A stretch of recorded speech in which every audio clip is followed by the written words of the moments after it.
Hi everyone. Today in this video we'll be dealing with the Gauss's law. So what is Gauss's law? And before discussing Gauss's law, just think about what you have learned already about the flux. What is a flux? Flux we use to represent letter phi. It is a total number of electric field lines or lines of force passing normal to the surface. So we have already learned the formula.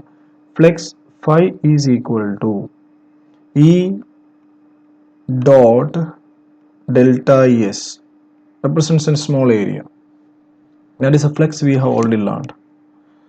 Now in order to explain what is Gauss's law, just read the definition here. This is a total flux through a closed surface. So one point is here, Gauss's law will be always using for a closed surface, which is equal to 1 by epsilon 0 times epsilon naught. What is epsilon naught? Permittivity of free space times the total charge enclosed by the surface. Okay, so in order to prove that one, just imagine a charge q is placed here in air. Just imagine a charge q is placed here and you want to find the electric flux as well as electric field at a point, say it as this is the point P.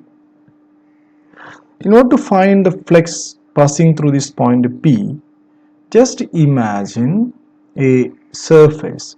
Definitely surface must be what? A closed surface, placing the charge q at the center.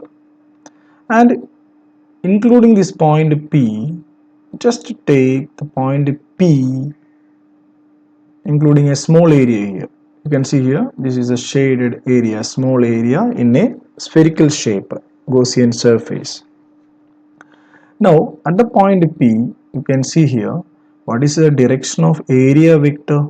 Area vector will be always normal to the surface. So delta S showing outward, normal to the surface. Next one, a charge q is placed at the center. So due to this charge, there is an electric field is also there. What is the direction of electric field? If this is the radius r, from q to p, this is the radius r. So what is the direction of electric field? Electric field, if this is a positive charge q, the electric field will be showing outward, normal to the surface. So once again, you can see here, electric field will be also in the same direction as the area vector. So I can write here on this small area what is the flux. I can write here delta phi is equal to, this is a delta phi. Delta phi is equal to E dot delta S vector. So this is AB, A dot B. So A dot B is equal to AB cos theta. So E dot delta S is equal to what? E dot delta S cos theta. So delta phi is equal to E delta S cos theta. Or what is theta here? Theta is the angle between electric field and the area vector. Both are in the same direction. So theta equal to 0. So cos 0 equal to 1. Alright. So I can write this equation as delta phi is equal to E into delta S. Delta phi is equal to E into delta S. So this is the flux passing through normal to this small area. Now we have taken a small area here. So now we have to find what is the flux passing through the entire surface area. So you can see here the shape is what? Spherical in shape. So in order to find the total flux, we have to use the summation. We have already learned the summation here. So I can write here left hand side, if you do the summation, you can write here that is equal to total flux, which is equal to summation all surface, just representing all surface, E delta S. So what is the formula become? I can write this formula as phi is equal to, take the E outside, we are taking a small area, so summation of delta S, the entire area or all surface. Alright, so what is the value here? I can write this equation as, start from here, phi is equal to, now you see what is the electric field at the point P due to this point charge. Formula become 1 by 4 pi epsilon 0 q divided by r square, q divided by r square into summation of delta s, summation of delta s. Delta S is a small area, so summation of delta S means what? Total area. I can write this equation as phi is equal to 1 by 4 pi epsilon 0 q divided by r square. What is the spherical shape area? 4 pi r square, because the shape is sphere or spherical shape. So you can see here 4 pi cancel, r square cancel. So what is the flex is equal to q divided by epsilon 0. Hence we proved here the Gauss's law. What is Gauss's law? Phi is equal to q divided by epsilon 0. That is 1 by epsilon 0 time the total charge enclosed by the surface. Okay.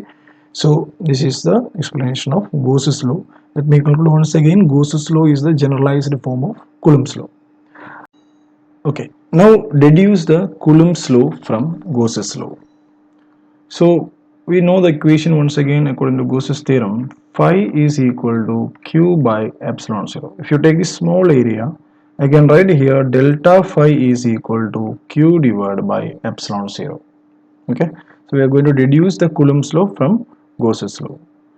If you want to find the total flux, once again same formula, summation E delta S is equal to q divided by epsilon 0.